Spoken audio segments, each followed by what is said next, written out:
슬프고 두렵고 화가 난다. 지금 당신은 이런 감정을 느끼기 때문에 이 유튜브 영상을 클릭했을 수도 있습니다. 다 커서 분가한 자식이나 손자, 손녀에게서 연락이 없어 슬프고 이들을 다시 볼 수 있을지 모르니 두렵고 게다가 그토록 헌신적으로 키웠던 내 자식들에게 이런 대접을 받아야 한다니 화가 난다. 당신의 자녀가 당신과는 아무것도 함께하려고 하지 않고 무엇보다 그 이유를 알 수 없다는 사실에 혼란스러워 하시는 분도 있을 것입니다. 또한 현재 부모를 모시고 어린 자녀들을 키우며 미래에 대한 걱정도 하시는 분도 있을 수 있습니다. 예전에 당신이 아이에게 커다란 실수를 했고 그로 인해 갈등이 있었지만 언젠가는 해결될 수 있을 거야 하고 생각하고 있는지도 모릅니다. 처음엔 늘 그랬듯이 금방 회복되겠지. 너무 걱정할 필요는 없을 거야 라고 생각하다가 집을 나가 살고 싶다는데 대체 그 애는 무슨 생각을 하는 거지 하는 생각으로 바뀌고 그러다가 아니 부모 자식 연을 끊겠다는 것도 아니고 어떻게 명절은커녕 부모 생일에도 발걸음을 딱 끊을 수가 있지 하는 단계로 넘어가는 중일 수도 있습니다. 알고 보면 세상에는 자녀와의 관계 단절로 고통받고 있는 부모들이 많습니다. 자녀와 멀어진 부모들이 하나같이 하는 말이 나만 이런 일을 겪는 줄 알았어요 라고 말씀하시는 분들이 많습니다. 어쩌면 당신은 이러한 사태를 가져올 만큼 잘못한 게 없을지도 모릅니다. 이 도서를 주목하기 바랍니다. 부모와 자녀의 단절을 극복하고 관계 회복에 이르게 하는 안내서. 자녀는 왜 부모를 거부하는가? 엄마에게 엄마, 나는 엄마와 관련된 모든 것들과 이제 끝이라는 것을 알려줘야겠다고 생각했어요. 엄마는 좋은 사람처럼 보이고 싶을 때만 뭔가를 하지만 솔직히 엄마가 그렇지 않다는 건 우리 다 알잖아요. 엄마는 자기중심적이고 자기 이익에만 관심 있는 사람 같아요. 지난 일요일 점심 식사 후에 난 단지 엄마에게 돈을 좀 빌려달라고 부탁했어요. 다른 사람도 아니고 바로 엄마 아들이 사업을 시작할 수 있는 돈이요. 엄마가 관심을 갖고 몇 가지 물어보기라도 했다면 많은 걸 얘기해줬을 거예요. 그런데 엄마는 돈을 언제 돌려받을 수 있는지에만 관심이 있었죠. 나는 엄마를 엄마로 생각했지 은행이라고 생각한 게 아니라고요. 그래서 가족 모두에게 이 글을 복사해 보내서 엄마가 어떤 사람인지 모두 알게 하려고 해요. 다들 엄마를 잘 몰라서 나하고는 다르게 이상한 소리들을 하고 있으니까요. 엄마의 판단과 비난, 그리고 기회가 있을 때마다 나를 깎아내리는 것이 지겨워요. 안 그런 것처럼 행동하지만 엄마가 그렇다는 것은 우리 둘 다 잘 알고 있잖아요. 이제 곧 엄마에 대해 다들 알게 될 거고 나처럼 엄마와 관계를 끝내려 할 테니 그때까지 나머지 가족들과 좋은 시간 보내세요. 켄, 엄마 아들 올림. 이 편지를 들으시고 여러분들은 어떤 생각을 하셨나요? 이 가족에 대해 모르는 상태에서 이런 이메일을 읽게 되면 혼란스러울 수 있을 것이다. 엄마에게 창피를 당하는 것에 지쳐서 마침내 엄마에게 분노의 편지를 보내고 가족 모두에게 복사본을 보내려고 하는 아들의 이야기로 보인다. 그가 화를 가라앉힌 후에는 이 행동에 대해 후회를 할지 안 할지는 알 수 없지만 말이다. 하지만 사실은 부모가 이혼한 후로 엄마를 들들 볶아서 돈과 동정심을 얻어내는 데 성공한 아들의 이야기다. 아빠는 켄이 8살 때 집을 나갔다. 다른 부모들이 그렇듯 엄마 베키는 아이들에게 이혼의 상처를 안겨준 것에 대한 죄책감 속에 살았고 그에 대한 보상 심리로 오히려 너무 많이 주는 실수를 범했다. 딸은 아빠가 떠난 후 엄마가 힘들게 생활을 꾸려나가는 것에 공감을 보여준 반면 아들 켄은 반대로 나갔다. 그는 엄마가 아빠를 쫓아냈다고 탓하며 엄마의 성격 중에서 티끌 만한 결점이라도 찾아내는 것을 즐기는 듯했다. 아들을 키우는 것은 마치 야생 개를 키우는 것 같았어요 라고 베키는 말했다. 계속해서 쓰다듬어주고 먹이를 주고 원하는 것을 하나도 빠짐없이 다 해주면 물지 않다가 어느 순간 등을 돌리면 달려들어 물어뜯지요. 그녀가 아들에 대해서 실수를 한 부분은 분명하다. 그녀는 좀 더 일찍 켄의 버릇을 고치려 하지 않았고 죄책감 때문에 일정한 제한을 두지 못했으며 끝없이 주고 끝없이 용서하며 그에 대한 사랑과 헌신을 입증하려고 했다. 그러나 켄이 책임감 있고 공손하지 못한 사람이 된 것에 대해 그녀가 비난받는 것은 옳지 않다. 켄은 이혼 전에도 다루기 힘들고 버릇이 없었으며 공손하지 않았다. 아빠에게도 버릇없이 굴며 협박을 해대서 아빠의 성질을 돋우었다. 이혼 후로는 양육권을 가진 엄마가 유일한 분풀이 대상이었다. 자신을 버린 아빠를 향한 아들의 상실감과 분노를 받아주는 사람은 엄마뿐이었다. 아들은 이혼 전에는 그렇게도 안 좋아했던 아빠를 더없이 좋은 사람이냥 만들어내기도 했다. 아들 켄은 심리 상태가 불안정하고 자기중심적이며 사고가 이분법적이었다. 인간관계나 직장 생활을 오래 유지하지 못하고 술에 빠져 살곤 했다. 켄과 같은 성인 자녀는 가족 간의 혼란과 분열을 일으킬 가능성이 크다. 친구나 가족에게 부모의 성격이 의심스럽다는 말을 퍼뜨리기도 하고 불만을 가진 다른 가족을 부추기기도 한다. 엄마에게 공격성을 보이는 켄에게는 아빠가 무엇이든지 해줄 수 있는 동맹군이었다. 켄의 나쁜 행동과 기질을 바로잡기는커녕 결혼 생활을 끝낸 게 잘한 일이었음을 스스로에게 재확인시키려는 듯 오히려 아들을 도와주며 부추겼다. 이 때문에 켄의 누나들은 오히려 아빠와 사이가 멀어졌다. 아빠가 켄과 한통속이 되어 엄마를 구렁텅이로 밀어넣는 행동을 하고 있었기 때문이다. 그들은 진작에 켄을 포기했다. 부모는 과연 어떻게 대처해야 할까? 문제를 일으키는 가족 구성원에게 어떻게 대처하는 것이 좋을까? 이에 대해서는 뾰족한 방법이 없다.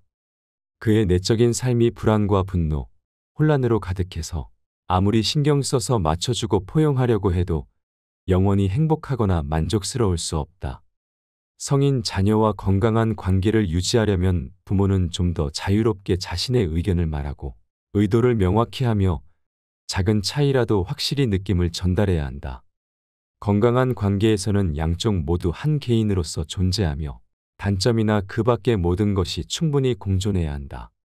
하지만 문제를 일으키는 성인 자녀라면 부모는 더 신중해야 한다. 그것은 유전하기 다른 사람을 바라보는 우리의 관점, 즉, 이 사람은 안전한가 위험한가 관대한가 인색한가 성실한가 까다로운가 친절한가 잔인한가에 대한 평가를 부추기거나 왜곡하는 것과 부분적으로 관련이 있기 때문이다. 때로는 부모와 자녀가 서로 잘 맞지 않기도 하는데 이는 서로 간에 이미 정해진 성향이 너무 다르기 때문이다. 원인이 무엇이건 간에 켄처럼 너무도 많은 피해를 주는 성인 자녀를 둔 부모는 사랑과 규제를 어떻게 적용해야 할지 배워야 한다. 성인 자녀의 인격은 궁극적으로는 그들의 잘못이라 할 수 없는 처절한 생존 본능으로 무장되어 있기 때문에 부모의 사랑이 필요하고 매우 끔찍한 일을 저지를 수 있기 때문에 부모의 제한이 필요하다. 일반적인 경우라면 아래의 조언이 도움이 될 수 있다. 첫째, 스스로를 탓하거나 비판하지 말고 죄의식에 사로잡히지도 말고 당신이 하고 싶은 것이나 하고 싶지 않은 것을 조용히 말하라. 예를 들어 다음과 같은 조건을 전제로 너를 도와주겠다 라거나 혹은 내가 왜 그렇게 느끼는지 이해한다. 하지만 나는 그렇게 할 수 없단다 라고 말하는 것이다. 그러나 다음과 같은 말은 삼가야 한다. 너는 받기만 하고 아무것도 주는 것이 없구나. 너는 사람을 조종하고 파괴적인 사람이야. 둘째, 자녀가 몹시 화나게 하거나 존중하지 않는 자세로 말하면 당신이 경청하거나 주의를 기울이기 어렵다는 것을 차분히 자녀에게 알려줘라. 자녀가 뭔가 중요한 것을 말하려 하고 당신 역시 귀를 기울이지만 목소리가 적대적이고 협박투라면 협박은 통하지 않는다고 말해준다.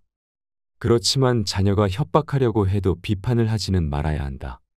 대신 간단하게 이렇게 말해주는 것이 좋다. 그러지 마라. 나한테는 소용없단다. 또는 그건 안 돼. 나는 그렇게 하지 않을 거야. 하지만 그것은 해줄 수 있어. 셋째, 자녀가 느끼거나 말하는 것에 공감을 해준다. 왜 너가 그렇게 느끼는지 알겠다. 또는 너가 그렇게 느낄 수도 있겠구나. 하지만 자녀가 당신에게 바라는 것이 구체적으로 무엇인지 물어보아라. 그리고 당신의 죄책감이나 협박당한 느낌과는 무관하게 당신이 어떻게 할지를 결정하자. 넷째, 자녀의 감정을 통제하려고 하지 말고 당신이 자신의 감정을 통제하고 있다는 본보기를 보여줘라. 정신적인 문제가 있는 성인 자녀는 부모와 친밀한 관계를 유지하는 것이 무척 힘들다. 그런 사람들은 정신력이 약해서 부모와 자식 사이에 있을 수 있는 일상적인 갈등을 이겨낼 수가 없다. 그들은 끊임없이 감정에 사로잡혀 있으며 절망적인 생각으로부터 안식을 얻기 위해 필사적인 행동을 한다. 그 결과 다른 사람을 통제하는 것에서 위안을 찾으려 한다. 두 번째, 유언장에서 자녀를 제외시키기. 사랑하는 내 아들에게 몇 년 동안이나 너에게 다가가려 했지만 너가 나와의 관계를 원하지 않는다는 것이 분명한 것 같구나. 너에게 상처를 주거나 너를 실망시키거나 기대를 저버린 것에 대해 내가 미안하게 생각하는 것을 알아주기 바란다. 그것은 내가 무덤까지 가지고 갈 고통과 후회의 원천이다. 너가 나와의 관계를 원하지 않는 데에는 충분한 이유가 있다고 생각한다. 너도 알다시피 난 늙어가고 재산 상속을 계획할 때가 되었다. 너가 나와 인연을 끊으려 하는 걸 알면서도 너에게 유산을 물려주는 건 힘들다는 사실을 인정해야겠다. 너가 나를 거부하는 데에는 이유가 있다는 것을 알고 있지만 너가 우리의 관계를 위해 노력할 마음이 없는데도 너에게 유산을 상속하는 것은 기분이 좋지 않구나. 남들처럼 좋은 관계를 갖는 것까지는 바라지도 않지만 그래도 어떤 식으로든 너와 연락은 하면서 지내고 싶다.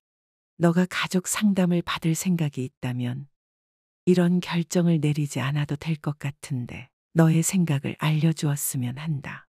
너의 엄마가 당신이 돈을 갖고 협박한다고 비난하는 답장이 올 수도 있다. 그런 경우에는 다음과 같이 회신할 수 있을 것이다. 어떤 느낌이 드는지 알겠다. 우리 관계가 어떻게 해도 회복될 수 없는 엄청나게 큰 사각지대가 나에게 있는 것 같구나. 나는 우리 관계를 치유할 방법을 찾으려고 할 뿐이란다. 내가 좋은 엄마였다고 너를 설득하려는 게 목적이 아니라는 걸 알아주었으면 좋겠어. 내가 세상을 떠나기 전에 우리 관계를 개선해 볼 일종의 장을 마련하고 싶기 때문이야.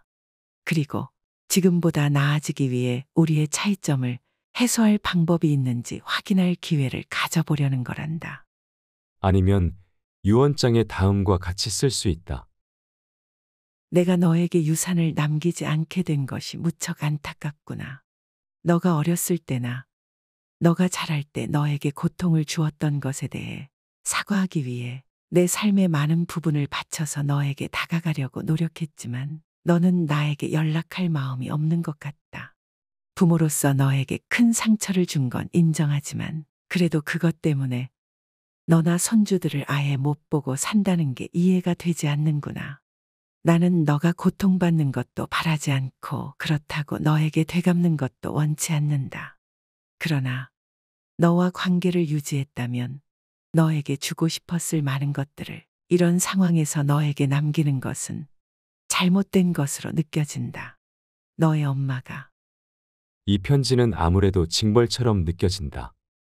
사랑하는 사람을 떠나며 남기는 이별의 메시지로 징벌은 안 좋은 것 같다. 그러나 유산을 물려주기가 너무 힘들다면 이 편지가 가장 좋은 방법일 것이다. 세 번째, 관계 단절된 자녀도 똑같이 받아야 하는 이유. 부모는 자녀가 더 나은 결정을 하지 못한 것에 대해 그들도 어쩔 수 없었던 경우가 있다는 것을 인정해야 한다.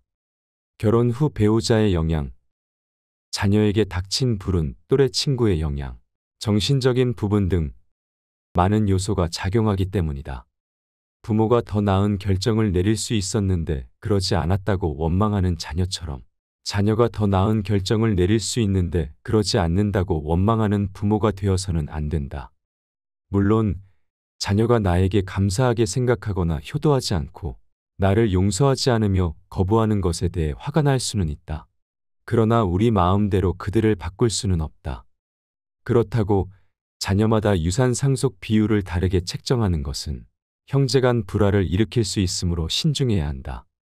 유산을 적게 받은 자녀가 불만을 품고 소송을 제기하면 문제가 복잡해질 뿐만 아니라 형제들끼리 화해할 기회도 사라지게 된다. 하지만 자신에게 잘하고 효도하는 자녀와 그렇지 않은 자녀에게 같은 금액의 유산을 남겨주는 것은 불공평하다고 생각하는 건 당연하다. 나 역시 공감하지만 유산 상속이라는 최종 수단 말고도 부모에게 효도한 자녀가 부모 살아생전에 보상받을 수 있는 방법은 많이 있다. 돈을 빌려주거나 커다란 선물을 하는 것도 여기에 포함된다. 네 번째, 누구도 상처받지 않는 유언장 설계하기. 벤저민 씨 부부는 자기 아들과 약혼한 여자를 못마땅해 했다. 자리에 앉자마자 부인은 말을 꺼냈다. 아들이 동거를 하더니 이젠 결혼하고 싶다고 말한 여자가 있어요. 우리는 버릇없고 무례한 그 여자가 마음에 들지 않아요. 아들에게도 그 여자가 마음에 들지 않는다고 이야기했어요. 그렇게 예절도 모르는 여자가 좋은 엄마가 될 것 같지는 않아요. 나는 계속해서 이야기를 들어주었다. 아들이 내 말을 전한 게 분명해요. 그 이후로 우리는 아들을 만나지도 소식을 듣지도 못했어요. 아들이 그 여자와 결혼한다면 재산을 물려주지 않겠다고 확실하게 알려주고 싶어요. 나는 고개를 끄덕였다. 사위나 며느리를 싫어하는 부모가 흔히 하는 말이었다. 그러고 나서 부인은 상담실을 찾은 결정적 이유가 된 질문을 이어갔다. 그래서 말인데요, 그 여자가 아들의 인생을 망칠 수 있다는 걸 어떻게 하면 아들에게 알려줄 수 있을까요? 네, 무슨 말씀인지 알겠습니다. 내가 말했다. 하지만 유산을 안 물려준다고 해서 아드님이 그 여자분을 포기하게 될 것 같지 않네요. 오히려 부모님을 더 안 좋게 생각할 수 있습니다. 두 분이 걱정하는 이유는 잘 알겠습니다. 저라도 아마 그럴 겁니다. 그러나 그 여자가 좋은 사람인지 아닌지는 아드님이 스스로 알아내야 합니다. 당신이 그 여자분을 나쁘게 볼수록 아드님은 자신이 부모로부터 독립된 존재임을 증명하기 위해 그녀를 포용하려는 의무감이 더 높아질 뿐입니다. 만약 그녀가 괴로워한다면 당신과 관계를 단절할 핑곗거리로 그보다 더 좋은 게 없을 겁니다. 우리는 아들 인생을 우리 마음대로 하려는 게 아니에요. 그 애도 어른이 되었으니 원하는 건 뭐든 할 수 있겠죠. 하지만 그 애가 인생을 망치는 건 원치 않아요. 지금은 확실히 잘못된 방향으로 가고 있거든요. 그 말에 전적으로 동의합니다. 문제는 잘못된 방향으로 가는 걸 막기 위해 당신이 무엇이든 할 수 있는가 하는 것입니다. 그녀는 당신 손자의 엄마가 될지도 몰라요. 그녀가 정말로 문제가 있는 사람이라면 상황이 어려울 때 아들은 당신의 도움을 필요로 할 것입니다. 심리학자들은 자녀가 10대가 되면 부모는 관리자 역할에서 상담자 역할로 전환해야 한다고 조언한다. 성인 자녀에게도 같은 조언이 적용된다. 우리는 자녀가 아주 안 좋은 선택을 한다고 해도 막을 수가 없다.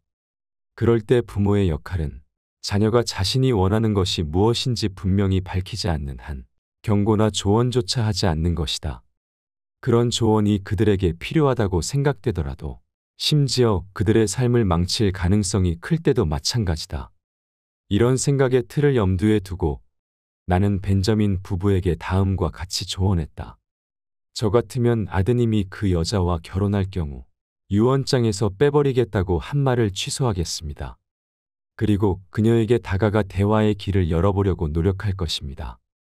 그녀를 좋아하지 않고 의구심이 들더라도 당신이 모든 것을 내려놓고 노력한다면 아드님은 당신을 존경할 것입니다. 두 부부는 내 말에 동의했다. 하지만 우리가 죽은 후 그 여자가 우리 돈을 받는 것은 원하지 않아요.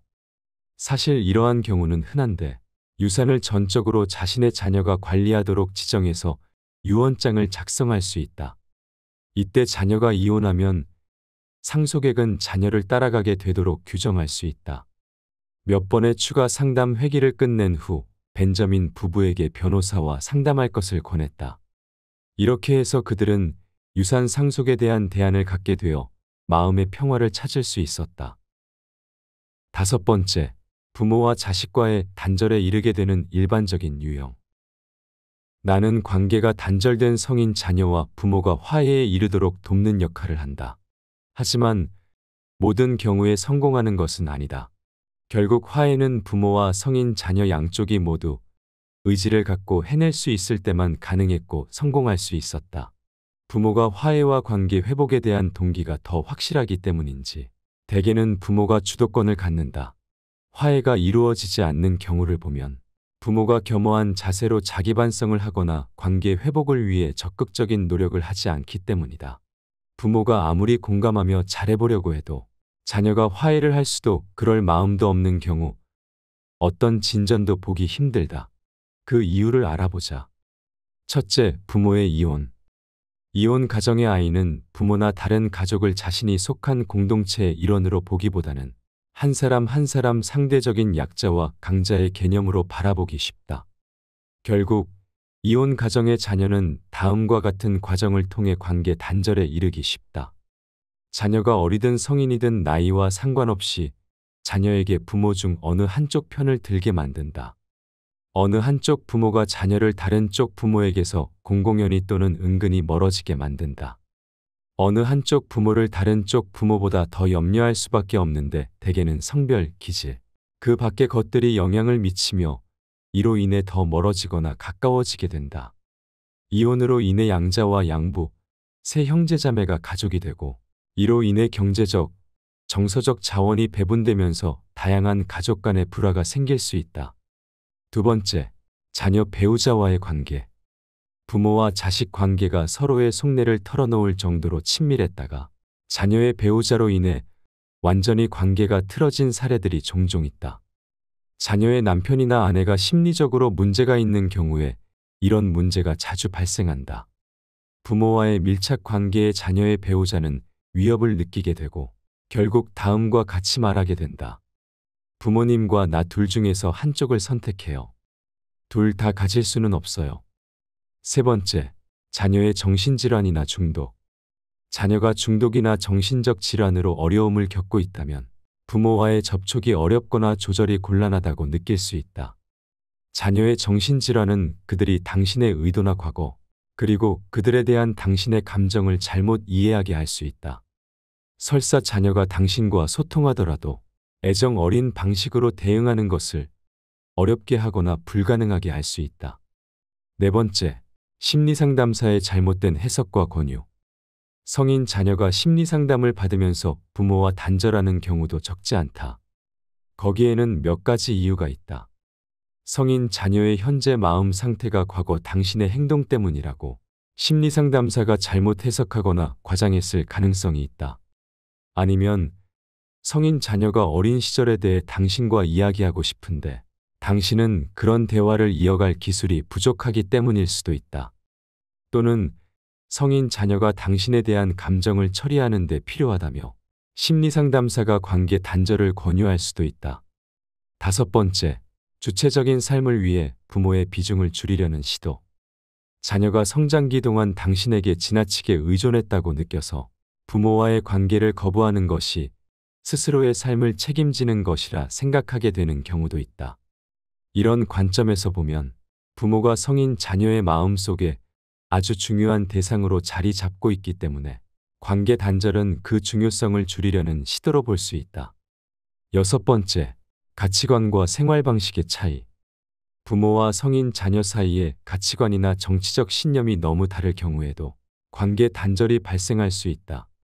만약 부모가 자녀의 성별, 성적 정체성을 받아들이지 못하거나 그 반대로 자녀가 부모의 성별, 성적 정체성을 받아들이지 못하는 경우 관계가 단절될 수 있다.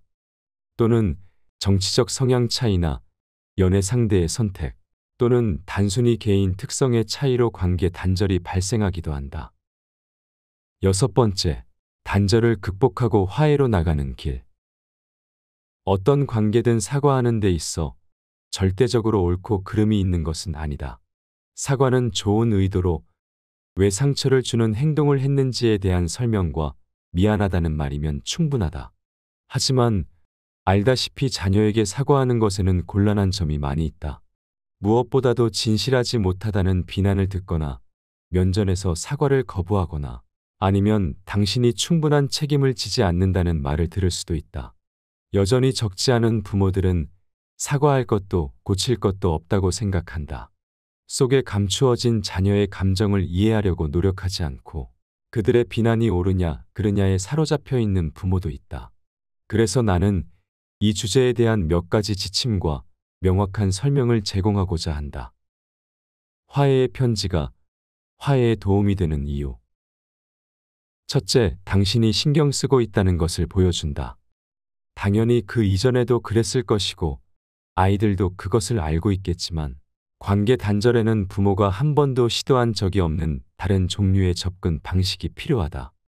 화해의 편지가 바로 그것이다. 둘째, 사과에는 용기가 필요하다. 자녀에게 상처를 주었던 선택이나 행동에 대해 용기 있게 인정하고 책임을 지겠다는 것을 보여주면 자녀는 부모를 더 존경하게 된다. 셋째, 책임이 있는 것과 없는 것을 명확히 한다. 훌륭한 부모라고 스스로 외쳐봐야 자녀는 우리가 틀렸다는 것을 더욱 소리 높여 주장할 것이고 부모는 자녀의 기억이 얼마나 왜곡되어 있는지에 놀라게 된다. 자녀는 우리의 주의를 끌기 위해 과장해야 할 수도 있다. 엄마는 항상 없었어요. 엄마는 항상 자기중심적이에요. 라고. 이때 건강한 반응은 당신이 없었던 그때가 문제였다는 것을 단순하게 인정하고 그게 무엇이었든 부모가 자기 자신에게 집중했던 것이 자녀에게 문제가 되었음을 인정하는 것이다. 넷째, 가족 생활의 서로 다른 특성을 우리가 이해한다고 자녀들에게 보여주는 것이 도움이 된다. 즉, 부모라도 자녀가 필요로 했거나 원했던 것을 놓칠 수 있으며 부모가 완벽해야 했던 것처럼 행동하지 않고 실수를 간단하게 인정하는 것이다. 다섯째, 사과는 자기 용서와 자기 연민에 도움이 된다. 우리가 자녀에게 잘못을 저질렀다고 믿는다면 우리는 남은 평생 고통받아야 한다고 생각할지 모른다. 우리가 자녀에게 다가가기 위해 가능한 모든 일을 했고 우리가 저지른 모든 실수를 만회하려고 노력했다는 것은 자녀와의 관계뿐만 아니라 우리 자신과의 관계를 치유하기에 가장 효과적인 방법이다. 현실적으로 자녀 양육은 실수투성이의 지뢰밭이다. 실수 없이는 누구도 거기서 벗어날 수 없다. 여섯 번째, 좋은 역할 모델이 된다. 결점에 직면할 수 있다는 것은 좋은 부모가 될 수 있다는 것이다. 그것은 우리가 완벽할 필요가 없다는 것과 우리의 부족함을 받아들일 수 있다는 것을 보여준다. 일곱 번째, 화해의 편지는 자녀에게 부모로부터 분리되었으며 어른이 되었다고 느끼게 도와준다. 당신이 자녀와 대등한 관계를 원한다는 것을 보여주는 효과적인 방법이 바로 화해의 편지이며 자녀가 앞으로 어떻게 대우받기 원하는지 과거에는 어떻게 대우받았는지에 대해서도 알려준다. 화해를 방해하는 5가지의 잘못된 믿음. 나는 아무 잘못도 하지 않았다. 실수에 대해 생각하면 너무 기분이 상한다. 나에게 불리하게 작용할까봐 걱정된다. 자녀를 더 미성숙하게 만들까봐 걱정된다.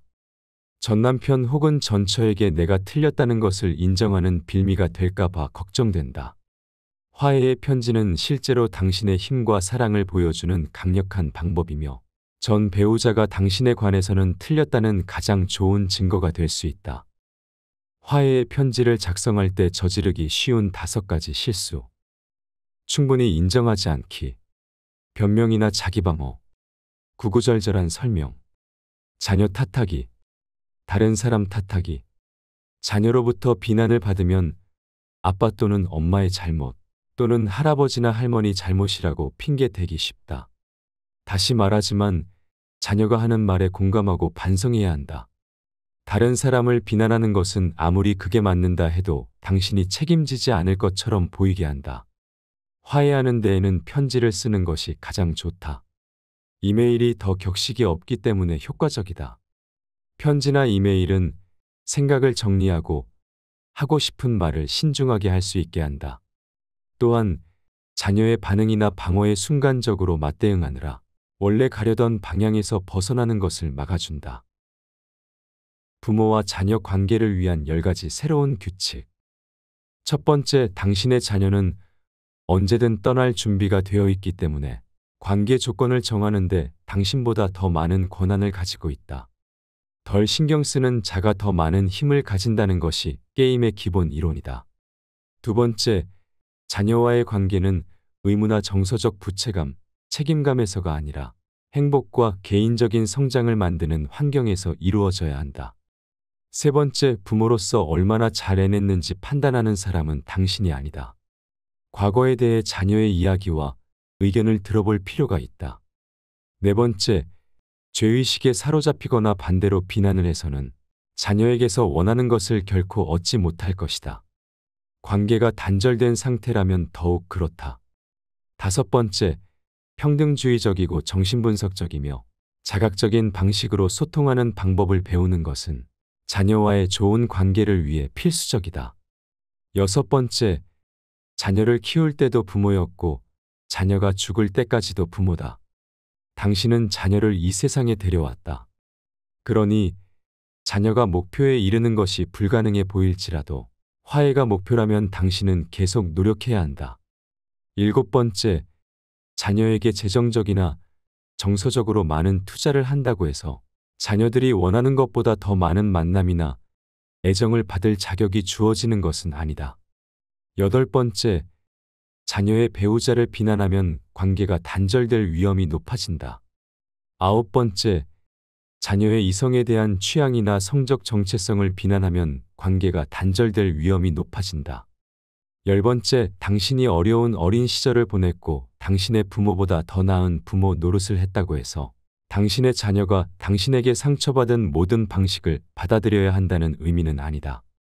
관계 단절의 고통을 관리하는 방법을 이해하는 것은 대부분의 부모가 직면하게 될 가장 큰 도전 중 하나다.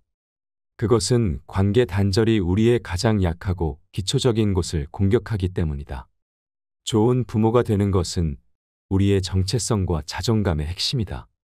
자녀에게 자신이 좋은 부모가 아니라는 말을 직접 또는 간접적으로 들으면 두려움, 슬픔, 걱정, 분노, 죄책감, 후회와 같은 깊은 감정을 느끼게 된다. 이러한 감정적인 반응은 치유를 훨씬 더 어렵게 만드는 문제를 가져온다. 부모가 자녀의 눈을 통해 자신을 들여다보며 행동을 고치려 한다면 자녀와의 거리가 좁혀질 가능성이 크다. 이때 자녀의 반응이 아무리 차갑더라도 공감을 보여주고 관계를 위해 계속해서 노력하는 것이 중요하다. 그저 지난 일이니 다 잊고 극복하라는 식의 말을 하는 부모보다는 성인 자녀가 이해받았다고 느낄 때까지 충분한 시간을 들여서 노력한 부모가 더 나은 결실을 보게 된다. 자녀 역시 부모를 끊임없이 비판하기보다는 부모에게 연민을 갖고 공감한다면 이전에는 보지 못했던 부모의 새로운 모습을 발견하게 될 것이다. 그런 태도가 부모의 마음을 열어 자녀의 말을 더 잘 경청할 수 있게 한다. 자녀가 계속해서 성장하고 변화하면 부모는 그들이 상상했던 것보다 훨씬 더 성장하고 변하게 될 것이다.